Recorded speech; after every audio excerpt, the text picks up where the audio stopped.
So, hello people, I am back after a long time to share my experience with the recent Federal Bank Pune Marathon 2025. For the new year, it was my first marathon. I had participated in the full marathon category. My bib number was number 4. I had participated in the full 42.2 kilometers category.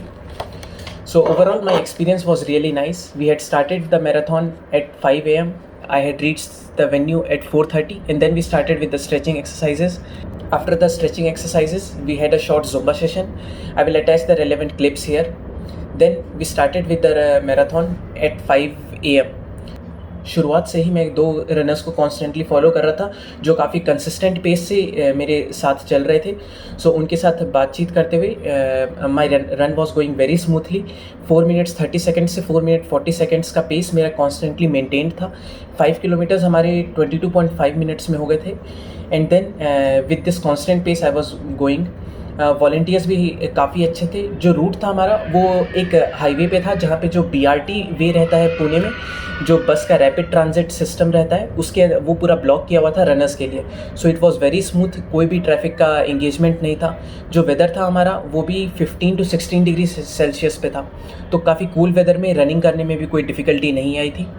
Constant pace से ही हम चल रहे थे. रफली 22-23 kilometres हमारे 1 घंटे 40 minute में, 1 our 40 minutes में मेरा हाफ मैराथन डिस्टेंस कंप्लीट हो चुका था. I was constantly updating these details on WhatsApp and Instagram for my friends. And then soon 23 to 24 kilometres के आसपास आई वॉज ऑल अलोन. जो लोग मेरे साथ चल रहे थे वो भी पीछे रह गए थे. I was very much forward. My rank was also at that time was 6th और 7th ओनली. मेरे आगे जो 4-5 लोग थे वो सारे अंडर 3 सब 3 आवर्स मैराथन कैटेगरी के वाले थे. So ahead of me were just 5 to 6 people.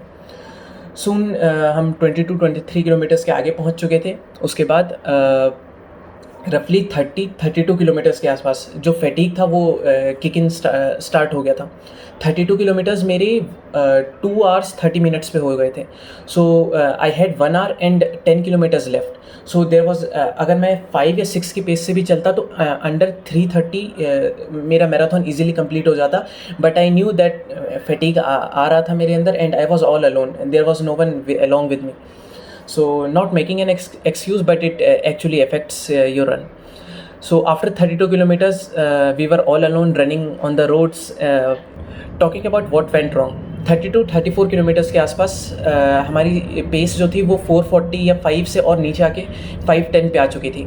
I will attach my Strava screenshot here जिसमें आप सारा पेस देख सकते हैं. रफली 35-36 किलोमीटर्स के आसपास मैं एकदम रुक चुका था. मैं वॉक करने लगा था. जो ओवरऑल रूट था हमारा वो काफ़ी हिली टेरेन का था. So up hills down hills वो सब कॉन्स्टेंटली आ रहे थे along the highway. So there were parts जहाँ पे I was just walking along the way, but somehow we catched up. 36 kilometres के आसपास व्हेन आई रियलाइज जस्ट 6 या 5 किलोमीटर्स रह गए हैं, then I started catching up pace. I started like jogging at pace of 5 or 6 in between this only.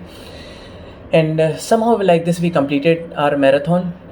Final completion हमारा 3 hours 44 minutes पे हो चुका था. What I personally felt that ये मैराथन 3:30 में easily complete किया जा सकता था, but because of the mental fatigue and loneliness and many other factors, it went wrong. Talking about things that went wrong, रफली 30 किलोमीटर्स के बाद थिंग्स स्टार्टेड फॉलिंग डाउन. जो टेरेन था हमारा वो हिली था, but that is not a factor that is under my control. Things that were under my control were the mental resilience. Mentally आपको काफ़ी स्ट्रॉन्ग होना पड़ेगा. फिजिकली आप फिट रहते हो, बट द इशू इज़ जब आप मेंटली गिव अप कर देते हो देन थिंग्स गो रॉन्ग. आपके अंदर एनर्जी बची होगी बट आपको मेंटली मैसेज आ रहा होगा दैट अब रुक जाते हैं, अब वॉकिंग करना स्टार्ट करते हैं, अब नहीं हो पाएगा. Things like this. सेकेंड, कभी भी ज़्यादा पानी नहीं पीना है. एक साथ आप 3 या 4 ग्लासेस ऑफ एनर्जी ड्रिंक्स या ड्रिंकिंग वाटर ले लेंगे, आपका स्टमक फुल हो जाता है and that makes it heavier to carry on. Third, breathing आपको शैलो नहीं करना है. आपको डीप ब्रीदिंग एट टाइम्स करते रहना पड़ेगा, क्योंकि क्या होता है जब आपका लिवर कैप्सूल स्ट्रेच होगा या फिर डायफ्राम के एरिया में समवेयर आपको पेन होगा. मुझे भी 33 किलोमीटर्स के आसपास हुआ था. I am not sure it was because of drinking a lot of water or just a general fatigue. a few other points that always go along with some good runner or follow someone. एक बार आप जब अकेले दौड़ने लगते हो पूरे area में, अगर आप अकेले दौड़ोगे तो आपको मेंटल फैटिग होगा, आप लोनलीनेस का फीलिंग आता है, you stop at a place thinking that अब तो मेरे साथ कोई भी है ना, कोई देखने वाला है, मैं चल भी लूँगा तो क्या होगा. Things like this demotivate your brain and then you start walking और यू जस्ट गिव अप. मेरे अंदर भी गिव अप करने का थॉट आया था कि दैट अब बस रिकॉर्डिंग बंद करते हैं, उसके बाद अब रहने देते हैं. But somewhere I just continued. I had this thing that मुझे 3:30 के अंदर कंप्लीट करना है, but it went to 3:44. So because of that I am little bit disappointed. With this soon last के 2 किलोमीटर्स में तो हमने अच्छा पेस गेन किया. We ran at 5:10 5:20 pace. With this we finished. After finishing up I had a good stretching. After finishing अच्छे से मैंने exercises की. फिजियोथेरेपिस्ट के पास जाके उन्होंने कुछ अच्छे से मसाज किया, स्प्रेस लगाए, and like this I recovered. Then I had a good breakfast. I will attach the pic here. So after having the breakfast and stretching exercises we left. So overall it was a great experience. मेरा last pace जो last year अगस्त में AFMC के marathon में था वो 4 hours 30 minutes का था. सो वहाँ से हमने अभी इम्प्रूव कर लिया है 3 hours 44 minutes पे. And I am expecting that Tata Mumbai marathon जो अभी नेक्स्ट 2 weeks में है उसमें I will go till 3:30 easily. So take home message में यही बोलूँगा कि एक साथ ज़्यादा पानी नहीं पीना है, मेंटल रेजिलियंस मेंटेन करके रखना होगा, लोनलीनेस को अवॉइड करना है as much as possible, just stay self motivated.